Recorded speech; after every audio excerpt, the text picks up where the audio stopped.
Magandang hapon, magandang umaga. Sa News 5 Alert, sugatan ng 12 sakay ng van habang tinatahak ang North Luzon Expressway sa May Plaridel, Bulacan kanina.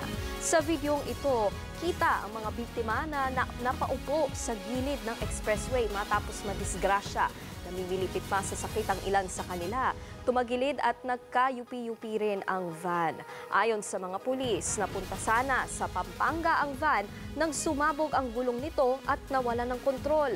Nagpagewang-gewang muna ito bago tumagilid at sumalpok sa railings. Sa ngayon, nagpapagaling na sa ospital ang mga biktima na may minor injuries. Sagsagutin naman ng driver ng van ang pagpapagamot sa mga biktima na mga customer pala niya sa pinaparentahang van.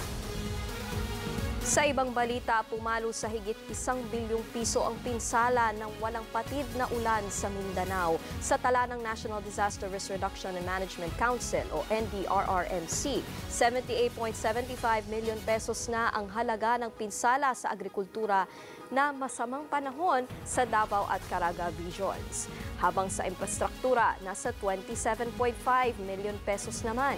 Sa ngayon, mag-ingat pa rin sa ating mga kapatid sa Mindanao, lalo't magpapatuloy ang maulang panahon ngayong araw. Gayon din sa Cagayan Valley, Cordillera at Bicol regions, pati sa Eastern Visayas at Aurora at Quezon provinces. May mga tsansa rin ng pag-ulan sa Metro Manila at natitirang bahagi ng bansa. Ang mga pag-ulang yan ay bunsod pa rin ng epekto ng Northeast Monsoon o hanging amihan.